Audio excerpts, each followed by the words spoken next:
question about perfecting your audio install from Ben. Hi, Ben. Yeah. Robert and Patrick. That's us. I recently added a Pioneer Elite VSX 23TXH AV receiver and the Mod 1 Plus home theater from Orb Audio to my home theater.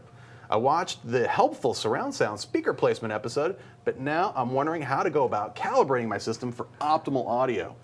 I performed the basic sound configuration with the included microphone, and it did a good job of detecting speaker distances and adjusting the dB levels. I'd like to take it to the next level of tweakage so that I can maximize the sound from my new system, and I'm unsure where to go from here. Thanks, guys, and keep up the good work. Signed, Ben. And Mark from Industry California has a related question. He says, I'll be moving into a newer home in a couple of months. My new home has hardwood floors, which I really like. The new living room is about 14 by 18 and has 2 large windows on the side of the room. Any idea how bad this will affect my home theater and music sound? Someone on AVS Forum said it will only affect the high frequencies. If this is a huge problem, should I go ahead and install carpet? Any tips would be appreciated, Mark. In industry. Let's talk about Mark's question first. Okay. Yes, with a hardwood floor and lots of glass in the wall, you're going to have a bright room. Is there lots of slap echo? This is really easy to basically, you walk into a room and you go, and you listen. Clap your hands together and listen. There's a difference between a bright room, that's one with a lot of hard surfaces and the sound bounces, and a dull room. That's where you clap and basically the sound stops immediately. You don't want a room with no echoes. Anechoic chambers are great for measuring audio, but they're horrible to listen in. And you don't necessarily want to think like, well, I was in this big empty auditorium and I clapped my hands and I heard all this sharp noise. That's because auditoriums get filled with people which actually act as acoustical dampeners.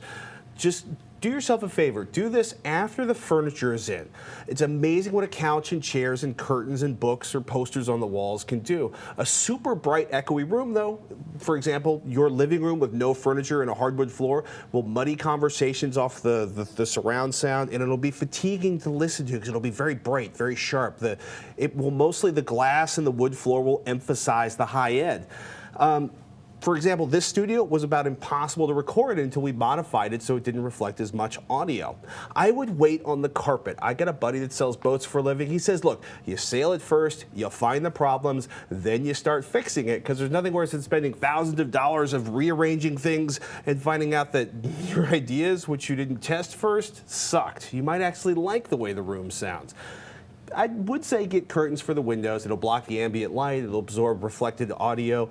And, you could actually, hang up a rug if there's too much brightness in the room. Even hanging pictures on the wall will change the characteristics of a room, especially if you've got large flat surfaces. Even if there's a picture frame sticking out an inch and you hang a few of those pictures up, depending on what your art situation is for the room itself, like you said, that could change a lot of the room acoustics. So I take that advice to heart. Wait until everything's installed and set up the way you want it, and then see how it sounds. Get your speakers set up first. It's amazing what you can also figure out by nailing some cheap blankets to the wall. If you're, who's going to put up with that? I don't want a cheap blanket. It's temporary, right? Oh, true. Okay. Because if you're sitting there like, oh my goodness, this room is driving me insane. Like, get some duct tape, get a couple nails, nail a blanket up, and experiment with the locations. All right, I'm a freak of nature, but that is a cheap way to experiment with a room. And before I forget, I'm told putting acoustical dampening material on the ceiling can make up for those really hard floors if it turns out the floors, basically driving you insane. Also, getting out the Persian rug, something cheap from IKEA. There's a lot of things you can do to keep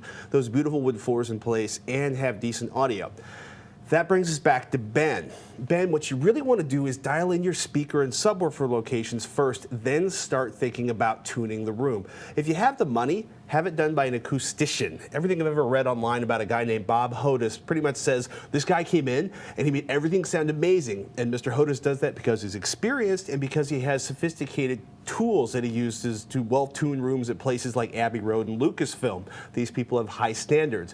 What you want is the local version, and you want the kind of computer analysis that Hodes does that basically verifies that the sound from the speakers is getting to where you sit at the same time, or within like 20 or 30 milliseconds, which according to your head is the same time.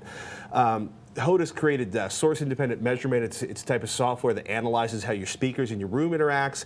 Then he'll sit around and basically use lasers and mirrors to adjust the angles on the speaker placement. He'll work on subwoofer placement. And if you've got one, he'll adjust the equalizer or the subwoofer cutoff to really he'll look at the way the sound looks. He'll analyze the sound and then basically adjust everything and suggest room tuning ideas. That said, I don't know what that would cost. I'm sure could be Mr. quite a Hodis bit. would be pretty expensive. I mean, at the very least, subwoofer placement and speaker Yeah. placement are really critical. And it sounds like you did all the basics, at least. Aiming the speakers at the listening position. Manipulating where you put that subwoofer, though, has arguably one of the most drastic effects. And that's something it doesn't cost any money to do. It's just a matter of moving, if possible. I for would the room do you're that doing. first. Yeah. The subwoofer hack, right? Which is Totally. basically take your subwoofer and put it in front of where you would sit. Now start walking around the room. And eventually there'll be a spot where the bass coming from your subwoofer sounds louder. Ideally you want to have one long, low, like 10, 20 hertz tone coming out of your subwoofer. You put the subwoofer where your feet would be when you sit. You walk around the room till you find the spot where the subwoofer sounds loudest. Then you locate the subwoofer there permanently. And then you start tweaking around. It's amazing sometimes what a few inches will do for the sound of a set of speakers, especially for stereo imaging, and basically actually really nailing the angle of the speakers to, your ideal seated position. Totally, and it might maybe just moot point anyway, but go back through the manual for the AVR that you own and make sure that you've got everything set up properly there as well. Large and small speaker settings in particular are the ones to look for, and any other related sound processing settings. Make sure you're running as clean of an audio performance as you can get from whatever source device you're listening to. If it's a Dolby Digital encode or a DTS encode, make sure it's just raw right into your test equipment or into your AVR and then out to your ears the way it should be presented, and not put through some kind of crazy like kitchen sink sound effect or something like that, or the bathroom or the symphony Carnegie Hall. Yeah, the hall one's the worst. Basically, like you start with your subwoofer, get to the point where you have a nice, beautiful, big image coming from your music and from your surround sound. Pick one of the discs like Kung Fu Panda or Master and Commander, one of those, and start like really making it fill out. Then you can start playing around with moving furniture around or hanging go to IKEA, get a kilim or however you say that word, and hang it on the wall. It's art, and it also is acoustically dampening.